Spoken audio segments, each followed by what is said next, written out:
manager et actionnaire de cabinet d'ophtalmologie, optométriste et président de l'AOF, je reçois aujourd'hui Thibaut Taïron. Bonjour à tous, c'est un grand plaisir de vous retrouver pour ce nouvel épisode de Vision d'Expert. Je suis Sébastien, l'hôte de ce podcast, dont l'objectif est d'apprendre et de progresser au contact de ceux qui font l'ophtalmologie d'aujourd'hui et de demain. Ancien responsable de centre ophtalmologique dans le sud de la France, je suis désormais consultant. J'aide les ophtalmologues à s'installer, je réalise des audits avec préconisation, je recrute et je forme des responsables de centre et je forme les médecins et leurs managers sur de nombreuses thématiques comme l'optimisation de la cotation ou le développement de leur chiffre d'affaires. Aujourd'hui, nous reviendrons sur l'actualité de Thibaut, mais aussi celle du syndicat qu'il dirige. En effet, les optométristes ne revendiquent plus la reconnaissance de leur profession, nous allons voir pourquoi. Je ne vous en dis pas plus, je vous laisse regarder l'interview et je vous retrouve juste après pour la conclusion. Voilà, l'enregistrement est lancé. Notre invité aujourd'hui est pour la deuxième fois Thibaut Taïron, le président de l'AOF, l'association des optométristes de France.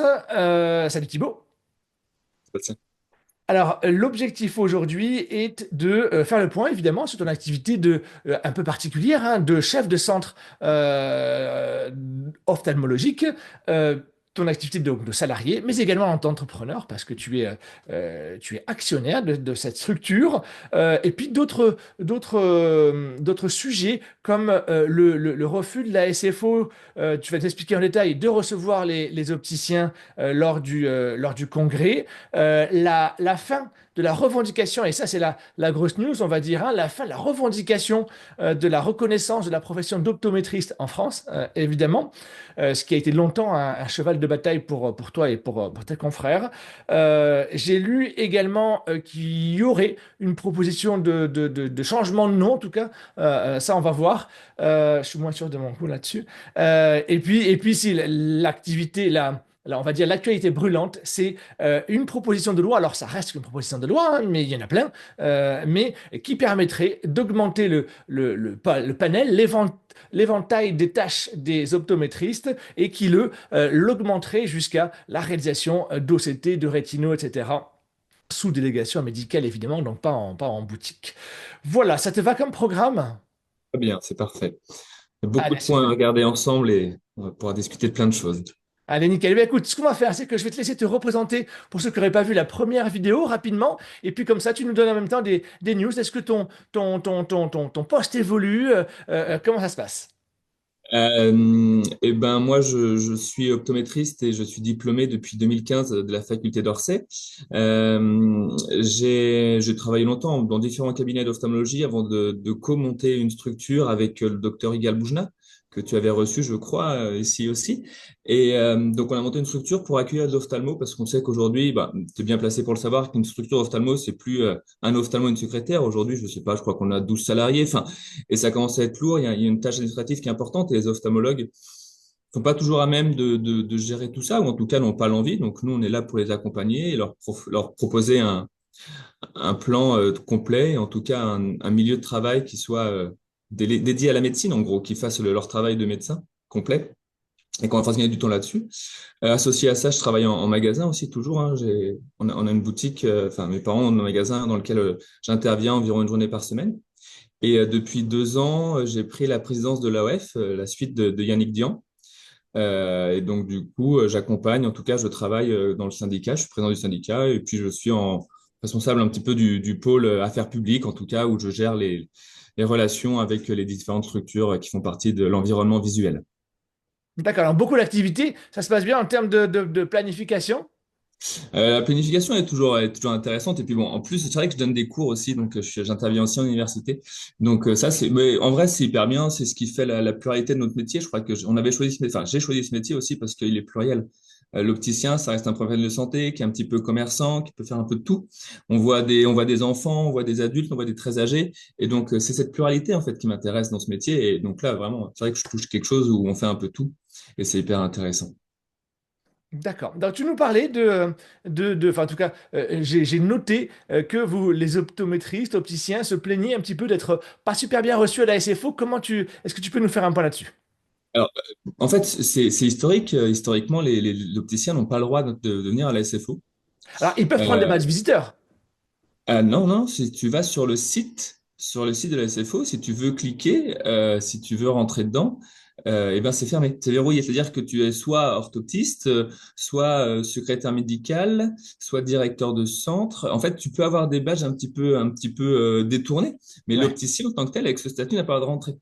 d'accord. Donc ça reste problématique et du coup l'année dernière j'avais déjà fait un communiqué de presse à ce sujet-là en disant que on voulait travailler sur un phénomène où on travaille tous ensemble, une filière visuelle unie et finalement on voit que c'est pas le cas.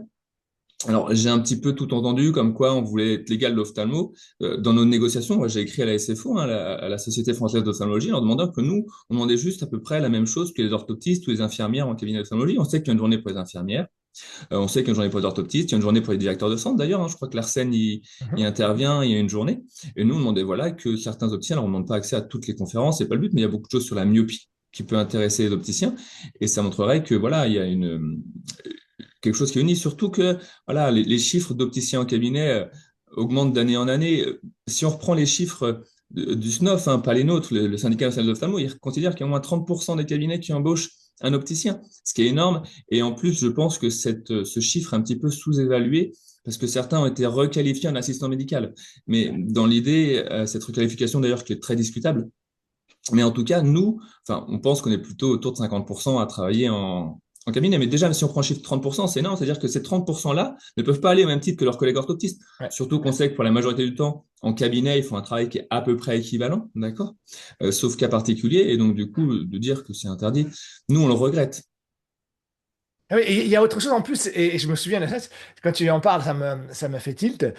Lorsque souvent il y a des labos qui vont venir offrir souvent des Mhm. formations, etc., et ben, du coup, on doit gruger un peu la liste d'émargement parce qu'on ne peut Ouais. pas mettre telle personne si elle n'est pas orthoptiste et qu'elle est optométriste. Alors, qu'elle soit secrétaire aussi d'ailleurs, hein, mais c'est vrai que c'est toujours étonnant cette différenciation sur des choses qui finalement, autant et on va en parler sur la réalisation de tâches c'est une règle, c'est la règle, il faudra la changer pour qu'elle change. Par contre, c'est vrai que pour l'accès à ce genre d'événement, bon, c'est discutable en tout cas. Il y a plein d'autres congrès qui sont Effectif. moins grands et qui nous acceptent aujourd'hui. Donc, on voit qu'il y a une évolution quand même. On voit Ouais. qu'il y a quelque chose qui va dans le bon sens.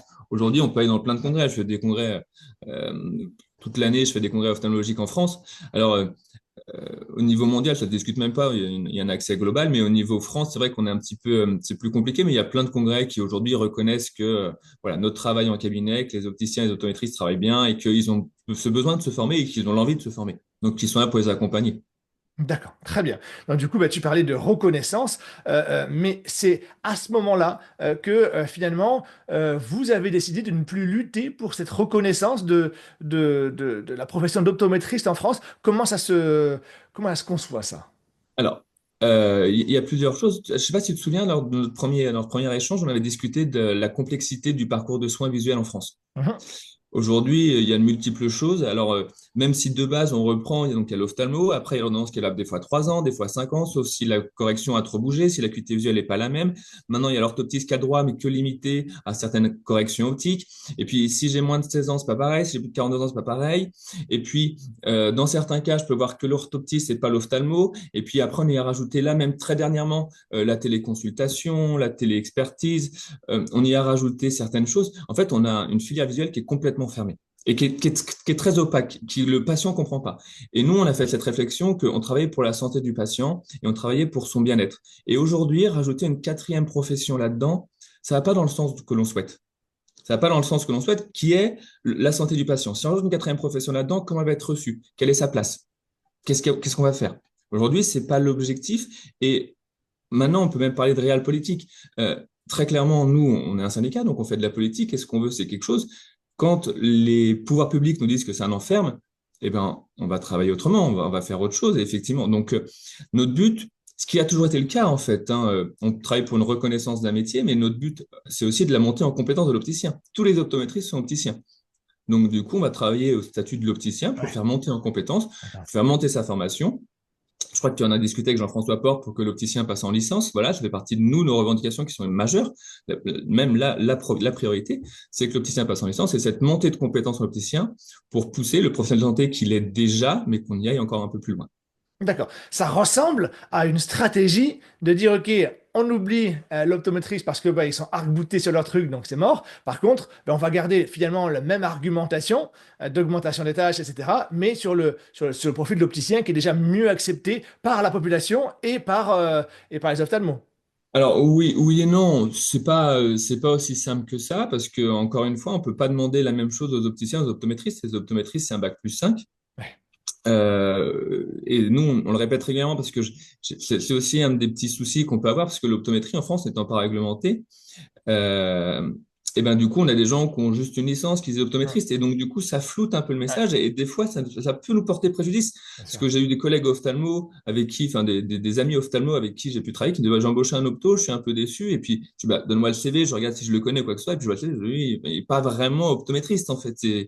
Et du coup, ça fait partie de ces choses sur lesquelles il faut qu'on travaille fréquemment. Et voilà, donc pour nous, l'optométrie, c'est un niveau master. Donc, j'ai pas les mêmes compétences que quand j'ai eu mon BTS d'opticien, j'ai passé un master après. Et donc, du coup, on peut pas demander les mêmes choses. On ne demande pas, c'est différent. Mais très clairement, c'est la montée en compétence de l'opticien qui est important et qui est nécessaire.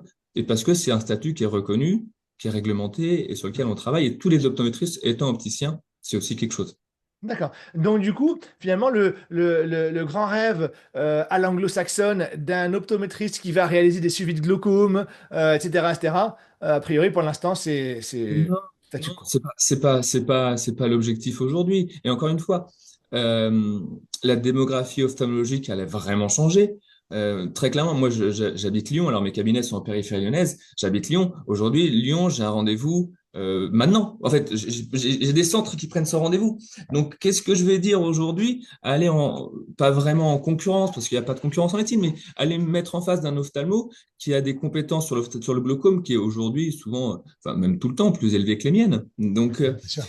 c'est pas, on n'est pas sur un même milieu, on n'est pas sur la même chose. Après, quel est le meilleur système? Je suis pas là pour en discuter. Moi, je suis face à un système qui existe.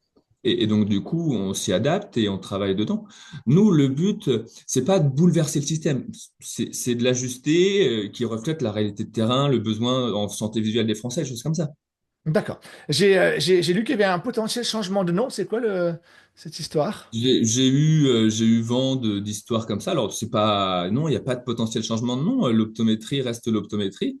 Elle a différentes structures suivant les pays. Et donc, tu parles de l'anglo-saxon. Alors, c'est vrai que les ophtalmologistes français ont sûrement, ils ont diabolisé ça. Bon, j'étais encore à Londres il n'y a pas si longtemps parce que tu n'es pas sans savoir que Mhm. Yannick Dian, qui est mon prédécesseur, qui est vice-président, travaille à Londres et il est optométriste là-bas. Donc, je vais le voir de temps en temps et donc j'étais là-bas. C'est pas mauvais, hein. Il y a rien de mauvais pour la santé visuelle des Anglais. Donc voilà, mais il y a d'autres optométristes. Pratiquement tous les pays d'Europe le reconnaissent, mais chacun avec des prérogatives différentes. Et donc, du coup, nous, ce qu'on apporte, c'est ça. L'optométrie aujourd'hui, ça reste une science qui existe, d'accord? Il y a des journaux, il y a des comités scientifiques qui travaillent dessus. Donc voilà, pour nous, c'est une science qu'on s'est formé. Je forme encore en optométrie. Après, on peut avoir d'autres moyens. Mais non, il n'y a pas de changement de nom dans l'immédiat. Aujourd'hui, c'est pas l'objectif. D'accord, très bien. Et puis dernier point, et pas des moindres, la proposition de loi donc du coup qui a été déposée il y a une petite semaine, qui permettrait donc du coup d'augmenter un petit peu le volant des capacités d'un optométriste opticien en cabinet. Est-ce que tu peux nous en parler? C'est une proposition de loi que nous, on reçoit très positivement parce que ça va dans le sens de ce qui existe en fait. N'importe qui peut visiter un cabinet d'ophtalmologie aujourd'hui. On sait très bien que certains opticiens font des tâches qui leur sont pas aujourd'hui légalement Oui, ouvertes en fait, bien hein. sûr. Donc voilà. Et puis même la plupart du temps, moi quand j'en parle avec les ophtalmologues, peut-être que toi aussi, mais ils ne sont même pas au courant qu'ils n'ont pas le droit de faire ça, ces tests-là. Ouais. C'est des tests qui sont tellement anodins aujourd'hui. Je veux dire, faire une rétinophoto. Jusqu'à présent, j'ai connu personne qui a eu des problèmes suite à une rétinophoto. Enfin, j'ai jamais rencontré. Ça fait 15 ans que je travaille en cabinet d'ophtalmologie et quand j'ai débuté, je me suis même jamais posé la question que quand je prenais une PIO, je faisais un acte que je n'avais pas le droit de réaliser en fait. C'est pas super invasif, on va dire. Ah non, on n'est pas super invasif, très clairement. Et ça, c'est sûr que pour nous, c'est un peu dommage. Donc ça, cette proposition de loi qui a été déposée, pour moi, elle va dans le sens de la santé visuelle. Elle va dans le sens de ce qui existe déjà. Et donc, Ouais. du coup, on va pousser dans ce sens-là, effectivement. Et en plus, alors, ce serait pas limite, c'est sous délégation médicale, donc ça pourrait ouvrir des postes avancés. Tu avais reçu Jean-Bernard Rottier, je crois, il y a quelques semaines, qui a un poste avancé à Mayotte et qui a embauché une opticienne d'ailleurs. Ouais. Et donc, du coup, il fait ses tests. Alors, je pense que c'est un peu différent. Je pense qu'il a mis en place un protocole particulier sur place, j'imagine. S'il en parle ouvertement, c'est qu'il a un cadre légal, donc ça existe. Mais là, nous, ce serait d'aller plus loin. Effectivement, les protocoles, c'est une très bonne solution. Et je crois que même lui, il a reconnu que il y avait eu aucun souci et qu'elle était tout à fait compétente et qu'il y avait le reste. Oui, Donc, évidemment. ça, c'est autre chose. Et donc, du coup, voilà, c'est pour aller plus loin. On peut très bien imaginer une téléexpertise de qualité. La téléexpertise, aujourd'hui, elle existe déjà sur le marché, hein. Euh, et donc, du coup, aujourd'hui, une téléexpertise qui peut être discutable parce que faire une téléexpertise sans PIO, sans rétinophoto, c'est pas ce que je recherche. Nous, on recherche pour que s'il y a un soin, donc c'est un nouveau soin, hein, c'est un soin de télémédecine qui englobe plein de choses, il faut que ce soit au moins de qualité équivalente de ce qui se fasse en cabinet, Mhm. que ce qui se passe en physique. On peut pas faire une Non. sous-médecine. C'est pas absolument pas le but de ces nouvelles médecines. C'est de s'appuyer sur des outils informatiques et des outils, donc l'intelligence artificielle, plein de choses, pour apporter plus de soins en français. Sauf qu'aujourd'hui, si le praticien qui est dedans n'a pas le droit de faire les examens, ben on a une médecine qui est pas de même qualité. Donc nous, c'est ça, ça pourrait ouvrir à plein d'autres choses sur cette possibilité, et c'est ce qui serait intéressant en tout cas. Parce que même si la démographie ophtalmologique, on le sait, elle augmente, il y a encore des grands déserts médicaux. Je lisais encore hier que je crois qu'il y a 44 départements qui sont en déserts médicaux au niveau ophtalmologique. Il y a certains départements en France où il y a plus d'ophtalmo, zéro. Il y a plus d'ophtalmo. Je crois que dans l'Allier, il doit y avoir, enfin, c'est des chiffres qui font un peu peur. Surtout que ces territoires-là, c'est les territoires où il y a plus de personnes âgées. Donc, Oui. on est sur un territoire où il y a vraiment un énorme besoin, et donc, du coup, on n'a personne en retour. Donc, voilà, c'est un peu dangereux. Et puis, dire on va envoyer les jeunes là-bas, enfin, peut-être que les gens, ils n'ont pas envie d'aller là-bas, alors que sur place, il y a les opticiens qui sont prêts à faire leur part du travail. On sait que l'opticien, c'est le professionnel de santé de la filière visuelle qui est le mieux réparti sur l'ensemble du territoire, et eux, ils sont prêts à faire leur part du travail. Ils l'ont toujours fait. Alors, des fois de manière cachée, des fois, ils le font de plus en plus aujourd'hui en venant en cabinet ophtalmologiste parce que, heureusement, il y a eu un moment une pénurie d'orthoptistes et on était content d'avoir les opticiens. Donc, jusqu'à présent, les opticiens l'ont toujours fait et on continue à le faire. Et donc, le but, c'est d'encadrer cette pratique et d'avoir quelque chose qui soit vraiment, voilà, qui monte en qualité et qui montre qu'on est sur une filière visuelle unie. Encore une fois, le seul décisionnaire restera l'ophtalmo. On ne veut pas révolutionner quoi que ce soit. Le seul Mhm. décisionnaire reste l'ophtalmologue.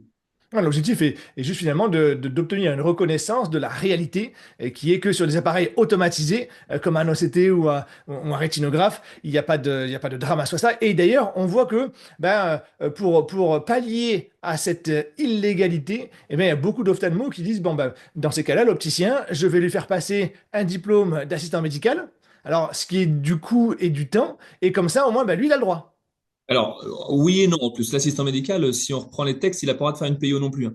Ouais, Et en plus, l'assistant médical, on peut pas cumuler deux professions. Donc, l'assistant médical, il a pas le droit de faire d'examen de vue, techniquement. ouais, c'est On peut ça. pas être opticien assistant Ouais. médical. Donc, en fait, moi, je pense qu'il y a eu un petit peu pareil là-dessus. Il y a eu des choses, et surtout que l'assistant médical, il coûte très cher à l'État, hein, parce que c'est subventionné. Donc, on peut s'interroger sur pourquoi aussi on pousse dans ce sens-là. Moi, à titre personnel, j'ai pas passé le diplôme d'assistant médical. Enfin, je veux dire, j'ai rien contre me former, absolument pas. Mais des formations qui peuvent m'apporter ou quoi que ce soit, enfin, c'est très intéressant. Mais aujourd'hui, c'était prendre des subventions, des choses comme ça, c'est du temps et de l'argent, effectivement, qui pour moi n'étaient pas mis au bon endroit. D'accord. Bon, bah super. Eh ben, écoute, je crois qu'on a fait une belle revue, en tout cas, de ce qui se passe actuellement. C'est intéressant, évidemment, ça évolue. On va reprendre des nouvelles de toi et de cette proposition de loi. Tu n'hésites pas à me contacter pour qu'on fasse un troisième épisode et on va suivre ce dossier en détail. Merci Thibaut, à bientôt. Merci beaucoup, Sébastien. À la prochaine. Voilà, je vous retrouve pour la conclusion de cet épisode de Vision d'Expert. J'espère qu'il vous a plu, que vous avez appris des choses. Si le poids des opticiens présents en cabinet continue d'augmenter, l'AOF tente de faciliter la compréhension du patient en renonçant à la reconnaissance de l'optométrie. Voilà, merci d'avoir regardé ce numéro jusqu'au bout. N'hésitez pas à liker et partager. Je vous souhaite une belle journée et je vous dis à très vite pour un nouvel épisode.